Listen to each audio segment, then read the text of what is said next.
There were two Olympic teams, the white athletes and the black athletes. There was no doubt in your mind that it was going to be a race. It was going to be a real race. I don't think any of these boys will be foolish enough to demonstrate at the Olympic Games. You can expect almost anything.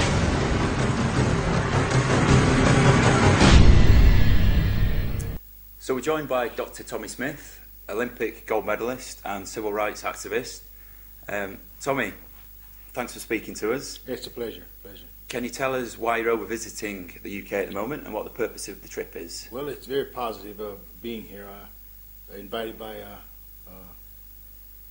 a company which I put a lot of thought and trust in, OBV, Operation Black Boys, and it's a trip in positive rhetoric, because I love to speak to the youth about being proactive, doing things which will be meant and viable to a system that needs a shot in the arm. Like most systems, human beings need to be continual cultivated, and when you think you're perfect, that's when you're going to have problems. And this is why I'm here to deal directly with OBV and the people they represent, which are black, white, alike, and move forward. This is what it's all about. Okay, and move forward how exactly? Well, we can talk from the human basis. We can talk from the civil basis, the human rights, civil rights. No matter how one may view it, it's still a right. It's just laws prohibit from doing certain things in the civil unless it's already done through the courts, already done through the Congress or Parliament. And human is because you was commanded with a certain issue called life, and the human issue is being able to go through life without the hassle of being looked at as subhuman, but on a platform of sameness. And a lot of us have a problem looking at sameness because different hue, different religion, different makeups. But I am here to say, no matter what one looked like, he or she had same human rights as the other. Once we get to the civil issue, then there's a breakdown, or it could be a breakup. And one is just as important as the other as the victory stand in Mexico City. Okay, thank you. So I believe you were 68 years old last month. Who asked you? Still looking in great shape. Thank you. Yeah, 68, same number as the year I competed. Yeah, indeed. And you're still remembered for one moment in your life in particular that took place 44 years ago. Yeah. So how do you feel about that? I feel great. I feel very positive. Dealing with the human beings, dealing with the right versus wrong, dealing with the attitudes and the positive sides of life as we go along. Walking in a few moments ago, looking at the different people on the streets, I know what it is to do what I do. And if they know what it is to do what they do and treat people the way they want to be treated, I mean, the walks on the streets would be a walk of love instead of a walk of getting someplace and hope people don't bother you. Yeah. That's the different conjugations of life, around you. It's continual growth, like cultivating a garden. It's a garden of God, and that's what I like about OBV and its idea of life. I'm just excited. Good stuff, so are we. Just going to Mexico 68 then, and the salute on the podium. So just to take you back there, you walked to the podium without anything on your feet to symbolise the poverty of, in particular, black Americans. You also wore beads with John Carlos to symbolise the lynchings of black Americans. Yes, sir. Yes. And then you gave what you described as a silent gesture. Why was the decision made to go the third step, bearing in mind of how it could have been perceived? Was it integral to the actual protest that you were making?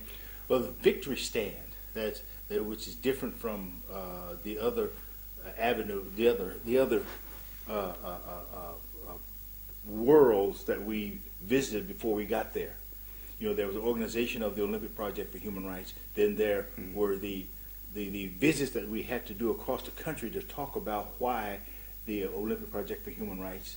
Then the actual bringing together of all the athletes at the Olympic Village to deal with one issue, which is the human issue, because we couldn't do the civil because we're in a country that had other civil of the civil orders other than the U.S. We had enough problems in our own country. I did not want to come to another country to talk about their civility. I would have been promptly dismissed. So that was a care there. We were pretty smart athletes back then. There was no room for mistakes. We had to. It was already touchy enough dealing with the life, dealing with law and life, and the rulings in court. So we had to be very careful. Now, the victory stand was a thought after we arrived in Mexico City. In fact, the victory stand, the fists, the shoes, the bare feet, the beads in representation, was a thought just before we got on the victory stand, a few hours before we got on the victory stand, because it was agreed, it was agreed by all the athletes that there would not be a boycott, but each athlete would represent themselves according to how they felt the country represented them. And this is why each athlete had its own agreement within oneself to do what he thought necessary on the victory stand. This is why the victory stand was so important for John Carlos and Tommie Smith, because we were the two which the OPHR started on the San Jose State campus. So we had to see it all the way through, make sure the people around us knew exactly why we were there, without militancy, without the conjugation of bad, ill thoughts. We had to be positive throughout, and it was a positive move. There was no malignancy in the way Tommie Smith and John Carlos felt about the flag. Yeah. But we had to make sure that the people that we represented felt good about us carrying the word of freedom, of hope.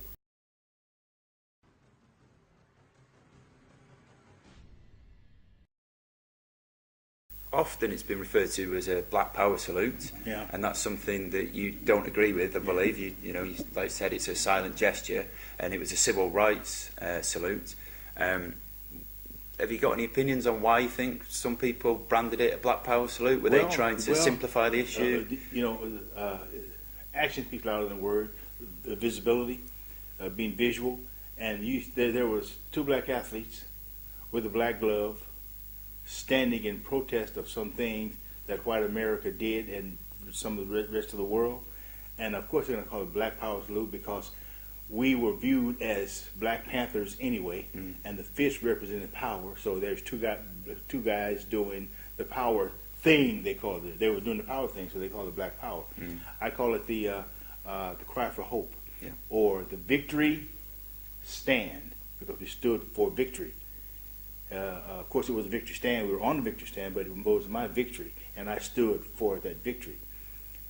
You're going to see a lot of perceptions of what they thought, which is fine. They have their own thoughts of what it is. The positive, the proactive gesture in that was carrying the word of love, the word of strength, the word of caring, and the word of overall togetherness in that move that Tommie Smith, John Carlos did in Mexico City. Nothing to do with the militant stand that some of our governments have against their people. Okay, thank you. You decided to make the stand. You knew there'd be a backlash afterwards, obviously, with Martin Luther King Jr. being assassinated just a few months previously. Also with the IOC, you knew their attitudes to political protest. IOC, so you still went through with the gesture. You were brave enough to do it, but I believe it led to you being persecuted. It led to the death of your mother, the breakdown of your marriage. You suffered employment issues when you returned home. That must have been pretty tough. How did you get through it, and were you that committed to the cause that you knew you would have to go through this? Of course, we put our lives on the line for that cause. And that was mentioned by the way we were personally threatened to our faces and through letters on the telephone. Anyway, back then we didn't have email and faxes and all this stuff. You had to throw a rock in your window for the message, which we did receive. But we were so dedicated to the efforts of freedom, to the efforts of the human rights issue, that the only thing we could do is carry through with a message of hope, a message of diligence, a message that even a baby could understand. In fact, that's the most interesting thing about the whole issue of the Olympic Project for Human Rights. It was so interesting, so intricate rather, that a child could understand what we did. And because of that intricacy, that simplicity, people refused to believe that you could live together under the same rules and regulations equally. And the Olympic Project for Human Rights brought this out on a platform of world, on the world category on the Victory Stand in Mexico City. And by the way, that Olympic Games was the first Olympic Games carried by satellite. It was live. Okay. It was the first time that furlong was run under 20 seconds flat. It was the first time it was done in a third world country. It was the first time on a synthetic track, and it's on and on and on. So that year, the 68 meant more than just two guys on the victory stand making a statement, which was made long before then by other means through ethnic groups. We were the first one on a world site that people saw globally at the same time. Okay. Stuff. Do you have any advice for people facing challenges in their lives, how they should tackle them? Well, understand that you will face a challenge. The first challenge was birth, which not many of us, we didn't have anything to do with. It was a creation. And I think all births, I think, are divine creation. But every step you take, you must understand that you will reap what you sow. Whatever you leave, it's going to come back at you, no matter how you may view life. Be responsible for your actions. Be able to discuss verbally what you did, how you felt about what you did, and the sacrifice you're willing to surrender because of your attitude toward what you did. Being responsible.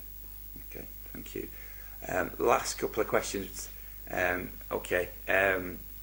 Just we'd like to ask you, Tommie, about how important was your own college and university experience in shaping your life, particularly meeting people such as Harry Edwards. Yeah, I was, believe it or not, and my wife always saying, she always laughs at me when I say things like this, that I was a quiet kid. I said very little growing up.